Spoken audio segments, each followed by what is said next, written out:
Hello, everyone. My name is Kurt Alley. I'm the Director of Educational and Professional Development for the Stewart School of Business.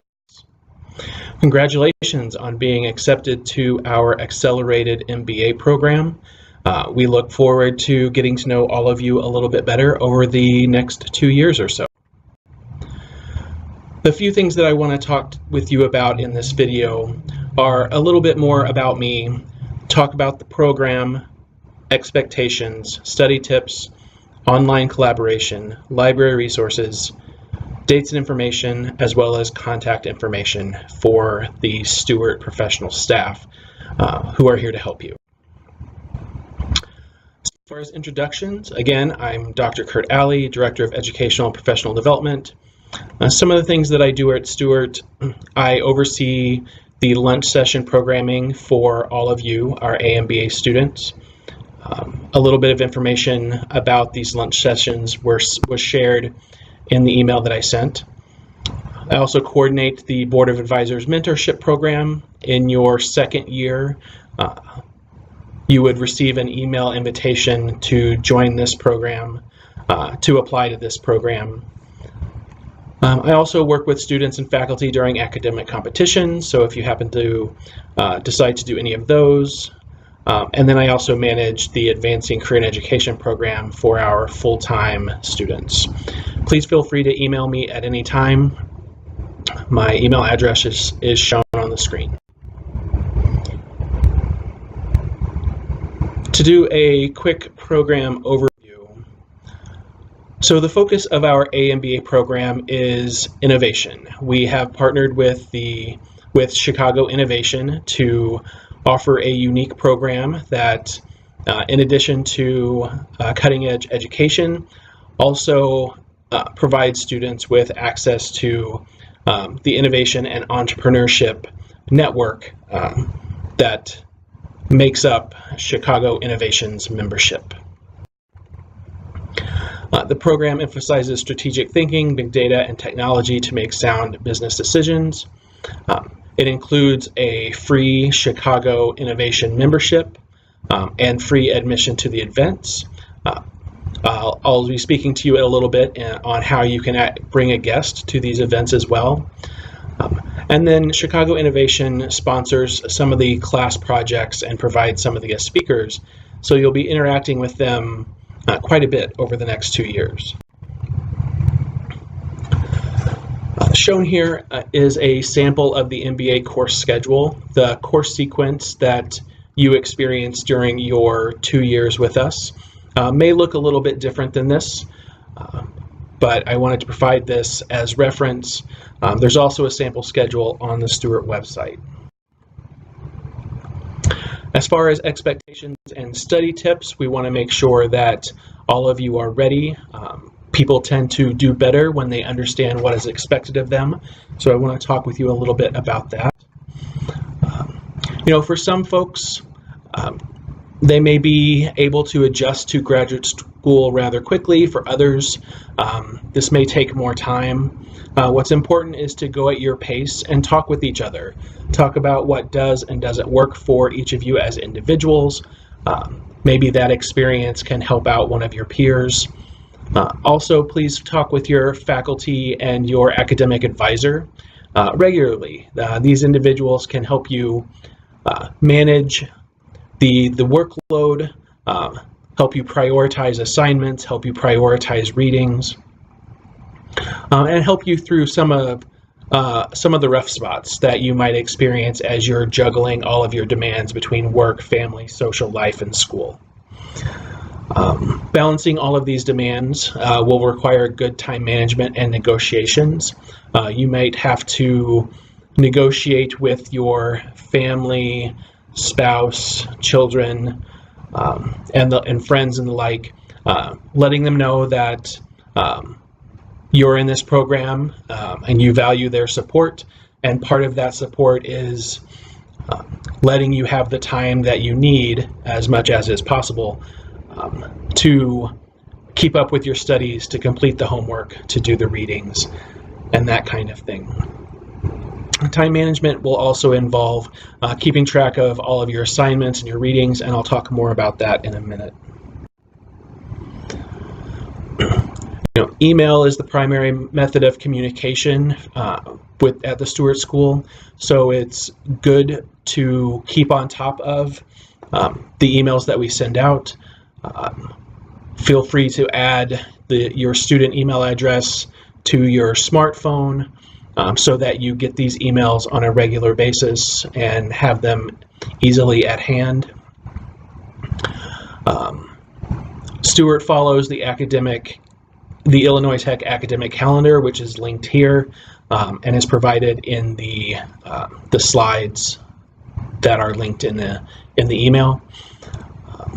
So add these dates to the calendar. Each time we do a lunch session, we will remind you of these dates, but those lunch sessions happen once per month, and from one to another, deadlines may pass. So it's important to have these on your radar and on your calendar. If you are a Master of Design and MBA dual degree student, please be aware that the Institute of Design dates and deadlines may differ from those that we use at the school, at the Stewart School. So you're essentially following two separate academic calendars, one related to your ID classes and one related to your business classes. These two, as it says, may differ, so deadlines for registration for ID may be different than deadlines for registration for Stewart, these kinds of things. So it's important to be aware of both calendars. As I mentioned, there's a lot of variables at play: your life, what you need for yourself, what you try to give your family, the effort that you put in work, etc. But also when planning your group work, this involves the lives of your teammates, the lives of instructors, as well as the course and program expectations that we have at Stewart. So managing not only your own responsibilities, but then trying to integrate the responsibilities of everybody else on your team in order to accomplish group projects will be a challenge, and it will take some active management as well as flexibility. So as a team, when you're on a team, good communication is important, letting your teammates and instructors and advisors know how things are going for you as an individual and for your team, so that if things happen and things get off track a little bit, folks can pitch in if they are able, or understand why things may be a little late or may need a little bit more editing than what you might normally like to submit when you're a part of a team. Also, flexibility and understanding are necessary, and as is knowing that it's not always possible. So as you're working with your teammates and managing these demands, working with your instructors to manage these demands, not only as part of a team, but also as an individual, it's, like I said, it's important to keep everyone informed of what's going on and how it might impact your ability to meet your responsibilities at school. But it's also important to know that with some assignments, the deadline may not be able to be extended. With some tests, you may not be able to take it early or take it late. These are examples. They may or may not ever come to pass as part of the program. So it's important to know that a request for an extension or a request for some special arrangement to do something will be considered, but it may not be granted depending on other variables at play that you may not be aware of. So it's important to keep that in mind, that we will try to be flexible with you to the extent possible, but there may be instances where the deadline is the deadline is the deadline. So using the syllabus, this is part of time management and planning ahead. So when you receive your course syllabi, go through that thing, record the dates on your own calendar. Don't try to manage separate calendars or manage paper documents, electronic documents, those kinds of things. Shown here is a sample schedule. This is completely made up, but it's something to consider, that as you plan your week, you will have time where you're commuting, time where you're at work, time where you have other commitments. And so the work that you need to do for your courses has to either take over some of that time or has to fit in between that time. And also you need to take time for yourself to recover and relax and manage your stress and energy levels. So it's just something to consider, taking your syllabus, planning a week or so ahead so that, if this week you're a little bit, you have a little bit less to do, maybe you can do a little bit more for next week, that kind of thing. As part of working on a team, it's important to use everything at your disposal for collaboration. So as part of being a student at the Stewart School, you have access to the G Suite for Education. Linked here are some websites that provide some initial guidance into what is G Suite, how to use it if you're not familiar, how to access training videos, how to get in-app access to support. So check these out as you are planning your collaboration.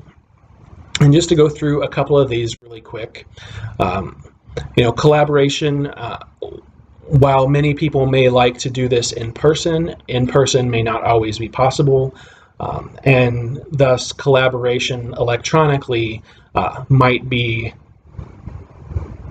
the best alternative. So one thing to use, and linked in a couple of these slides, are direct links to certain training documents or videos that would show a person who is unfamiliar with Google Docs how to use what's highlighted.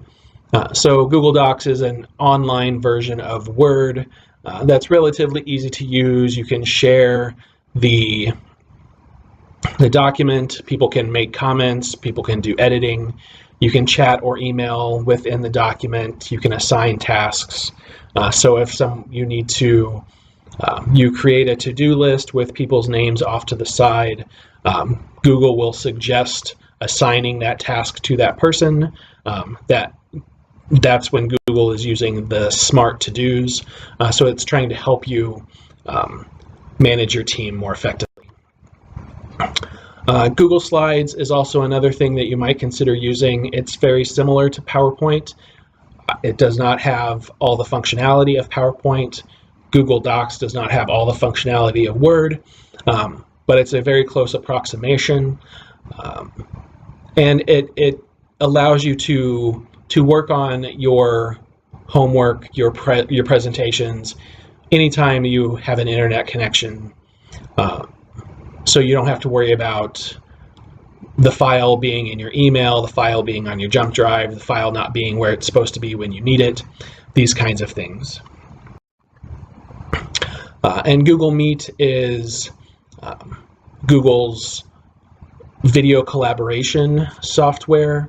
So it will allow you to set up a video call with your teammates so that you can look at each other while you're talking and discussing your project. You'll be able to share your screen so that you could work on the same document together. You can work on the same presentation together. These kinds of things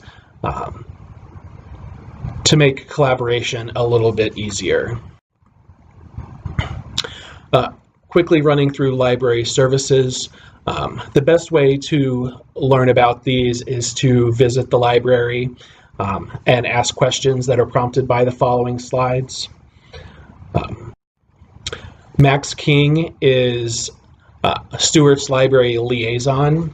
He is located at the main campus, so if you happen to visit the Galvin Library down on 33rd Street, please feel free to stop in and say hi to Max and seek his assistance. He's always available via phone or email when you have questions about the research that you're doing. The next couple of slides, he's provided some basic information about conducting research and the research that is available, the research resources that are available at the library. So here he's showing you how to access the journals and the articles and databases. On the website, there are research guides that will help you research by subject, author, title, subject matter, and as with Google and other research tools, the databases use what are called Boolean operators, so you can insert words between search terms to help broaden or narrow your search as needed.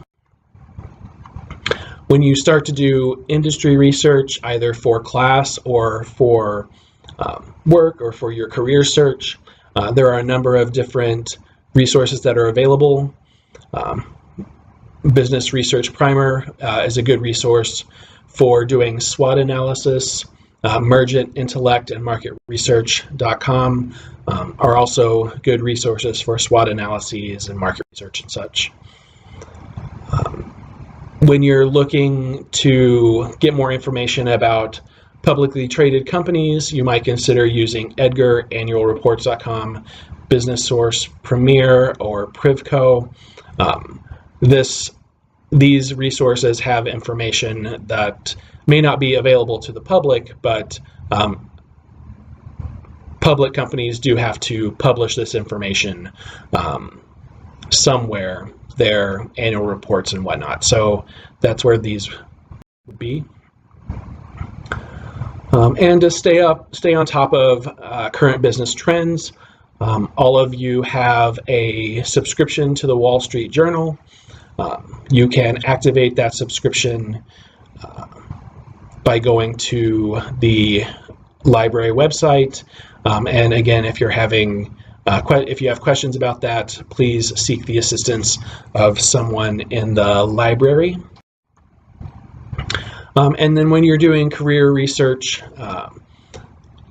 you can also use marketresearch.com as well as some other websites that are shown here as you're interviewing for jobs and want to develop that perfect question to ask at the end of the interview. We have resources to help you do that. So in summary, the next 2 years is going to be challenging and fun. You're going to have to manage your own expectations, develop good habits, manage the expectations of others, remind them that you value their support in the choice you've made to pursue higher education. You appreciate their flexibility as you try to manage this new aspect of your life. Do your best to try to keep everything in one place and to keep things organized. Go electronic as much as is possible so that you have what you need when you need it. Attend Chicago Innovation events early and often. And don't forget to network. There are opportunities at these, whether to do additional networking or to do projects to bring these individuals into class. So definitely network at these events. Update your calendar with AMBA information and the relevant dates. And always remember that we're here to help. Please do not hesitate to contact us. And the next couple of slides provides contact information So Anna Rossetti is the assistant dean. She oversees all of student affairs and alumni relations. So she and I work closely together to provide some higher level support for all of our AMBA students, including the programming that you'll experience during the lunch sessions. So please feel free to contact either of us should you have any questions or need some advice with a situation that you're facing. Stewart has its own career management center. So if you are interested in exploring your strengths and weaknesses related to your future career, or if you're deciding that you want to, now that you're getting this degree, you're going to make a lateral move or try to move out and up of your current company, please contact Helen or Shahzad in the Career Center. They can help you with resume reviews, your developing your cover letter, practice interviewing with you. We also offer some career fairs. The university offers 2 career fairs per year, and Stewart does its own career fairs twice per year. So this is an opportunity for you to network, and even if you're not looking for a job actively at the time these events occur, you can still go, and I encourage you to go so that you can keep your skills fresh. With the Career Management Center, they have appointments via phone, Google Meet, or in person at DTC. For academic affairs and advising, so anytime you're having issues registering for classes or concerns about which class to take, or maybe this one semester is exceptionally busy and you can only really manage to take one class, what does that mean with your ability to complete the program in a given amount of time? These are the folks that you'd want to talk to about that. They will be coming in twice per year during lunch sessions to provide some quick advising on the upcoming semesters and to answer questions, but they're also available via appointments, either over the phone, via Hangouts, or in person. So thank you very much for listening. We are so glad that you're here. I look forward to getting to know all of you during the next couple of years. Again, if you have any questions, please feel free to email me, and I look forward to meeting you in person soon. Thank you very much.